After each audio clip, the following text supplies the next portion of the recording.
అందరూ బాగున్నారా? మేము అందరం బాగుండాలని దేవుణ్ణి కోరుకుంటున్నాం. ఒక ఊర్లో ఒక రాజుకి కూతురు కొడుకు ఉన్నారంట. కొడుకు పెద్దోడు, కూతురు చిన్నదంట. అన్నయ్యకి పెళ్లి చేశారంట. పెళ్లి చేస్తే చెల్లెలు చిన్నదంట. అన్నయ్యకి ఒక కొడుకు పుట్టాడంట. కొడుకు పుట్టిన తర్వాత చెల్లెమ్మకు పెళ్లి చేద్దాం అనుకున్నారంట. అప్పుడు వదిన అమ్మ ఏమందంటే, మా తమ్ముడు అన్నాడండి, మా తమ్ముడికి ఇచ్చి చేద్దాం. సరే మీ తమ్ముడికి ఇచ్చి చేద్దామని అడిగితే చేసుకుంటాను. పొలం 2 ఎకరాల పొలం ఉందంట. ఆ 2 ఎకరాల పొలం రాసిస్తే చేసుకుంటాను. సరే ఇద్దాంలని 2 ఎకరాల పొలం ఇచ్చి అమ్మాయిని పెళ్లి చేశారంట. పెళ్లి చేసిన తర్వాత ఆ అమ్మాయికి ఏది అవసరమైనా కానీ పుట్టింటికి పోయి తీసుకురాపా అంటాడంట ఆ అబ్బాయి. వదినమ్మ అని ఇక్కడికి వస్తే మా తమ్ముడు ఎందుకు ఇలా చేస్తుండో అనేది మళ్ళీ ఇచ్చి పంపుద్దంట. ఇచ్చి పంపితే పొలం రాపించుకోండి, ఇల్లు రాపించుకోండి అంట. పొలం పక్కన పొలం కవులు తీసుకొని అన్న వదిన చేసుకుంటారు. ఆ చెల్లెలు పాపం చూడలేక, నా కోసం మా అన్న వాళ్ళు పొలం ఇచ్చిండ్రే అని వాళ్ళ పొలంలో పండిన వడ్లు ఒక బస్తా తీసి వాళ్ళ అన్నకి వేసిందంట. వద్దమ్మా వెయ్యి బాకులే అని అంటే, సరే అన్నయ్య నా కోసమే కదా మీరు బాధపడేది, వదినా నువ్వు అని అనండి. ఇంకా అంతన పొలం అయిపోయింది, ఇల్లు అయిపోయింది, ఇంకా ఏం లేదంట వాళ్ళ దగ్గర. మళ్ళీ వచ్చిందంట వదినమ్మ, మీ తమ్ముడు నన్ను హింసిస్తున్నాడు, నేనేం చేశానంటే, సరేనమ్మా నా దగ్గర గాజులు ఉన్నాయి తీసుకెళ్ళు ఇప్పుడు కానీ. సరేనా నా గాజులు తీసుకుపోయి ఇచ్చానంట. ఆ గాజులు తీసుకుపోయి అయితే మార్కెట్లో పెట్టేది, మళ్ళీ వచ్చేది, గొడవ చేస్తూ ఉంటాడంట. గొడవ చేస్తుంటే మళ్ళీ సార్ వచ్చేదంట.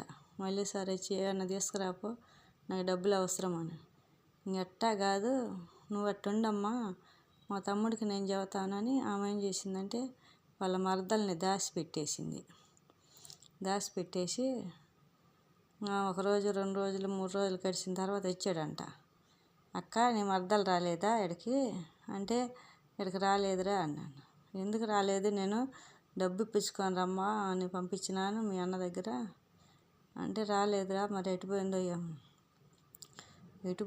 ఏమో అంటున్నావే, ఏందక్క నువ్వు అట్ట అంటున్నావు, మీ మరదలు నీ కాడికి రాకుండా ఎటుపోయిందంటే, ఏమో ఎటుపోయిందో ఏమోరా, నువ్వేం చేసినావో ఏమో అంటే, నేనేం చేయలేదు అక్క అన్నాను.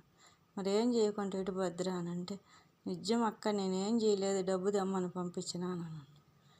పంపిస్తే సరేలే ఎటుపోయింది ఎతుకులాడదాంలేనంట. అంతలేకి ఈయనేం చేశాడంటే, వాళ్ళ బావ నా చెల్లెలు కాని రాకపోయినే నువ్వు కూడా వెళ్ళిపో అనంట.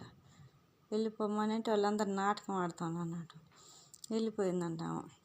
వెళ్ళిపోయి తమ్ముడు నా మద్దరు కానొచ్చిందాక నన్ను నీ బావ ఇంటికి రానేడు, నేనేం చేశాను చెప్పంటే, అక్క దేవులాడతాను ఎక్కడ ఉందో ఏమో అని అంటే, ఇంకా అంతన వాళ్ళ వదిన పోయి అక్కడ పొలాలల్లో అక్కడక్కడ తిరిగినట్టు చేసి వచ్చిందంట. వచ్చి కనపడలేదు, ఏం చేద్దామనంటే, అక్క నాకు బుద్ధి వచ్చింది, నేను ఎప్పుడు ఈ పని చేయను, బావ కడిగి పోసాము అప్పుడు అడుగుతాను, మరి అక్క నిన్ను వదిలిపెడతా బావ దగ్గర అని బావ దగ్గరికి వస్తే బావ ఏమంటే, నా చెల్లెల్ని తీసుకొచ్చిందాక నీ అక్కని తీసుకురాను, నేను తీసుకుపోను అని అంటే, బావ నన్ను క్షమించు, నేను ఎప్పుడు ఆ పని చేయను, ఎక్కడుందో ఏమో నీ చెల్లెలు నాకు దొరకలేదు, నువ్వు కూడా రా బావా, నా అక్కని ఏలుకో బావా నువ్వు అనంట.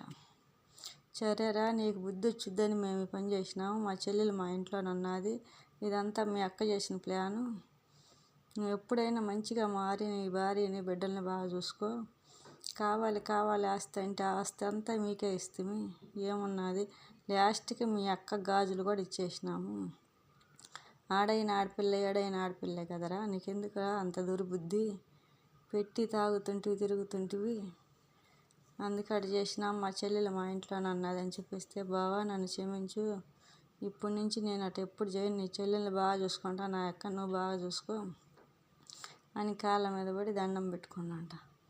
సరే తమ్ముడు, నా ఆడబిడ్డ ఎంతో నేనంతే కదా, నా ఆడబిడ్డ నా ఇంటికి తోలినప్పుడు నేను నీ ఇంటికి వస్తాను, తీసుకురా అని పంపిస్తేవే, నేను అదే నీ ఇంటికి వచ్చి నిన్ను అడిగితే నువ్వు నాకేం పెట్టి పంపిస్తావు, ఎవరిమైనా అంతే కదా అంటే, అంతే నక్క, నేను ఇంత దూరం ఆలస్యం లేదు, ఇంకెప్పుడు ఈ పని చేయనక్క అని క్షమాపణ కోరుకొని భార్యను తీసుకొని భార్య బిడ్డలను తీసుకొని వెళ్ళిపోయాడంట.